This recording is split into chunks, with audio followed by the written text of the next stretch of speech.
Pochi minuti di raffiche di vento, forte piogge grandi ne sono bastati per creare pesanti disagi a Marostica. I momenti di più alta tensione si sono vissuti in Piazza degli Scacchi, dove il vento ha alzato la guaina del tetto di uno degli edifici storici che s'affacciano sulla scacchiera.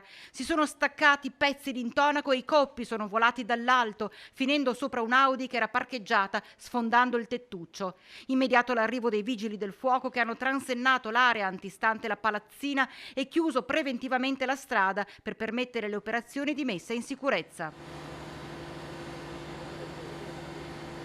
I pompieri sono saliti sul tetto con gli appositi mezzi per valutare lo stato delle cose e capire come muoversi. Fortunatamente nessun pericolo legato alla staticità del tetto è stato riscontrato e in serata è stato riaperto in piazza l'accesso ai veicoli.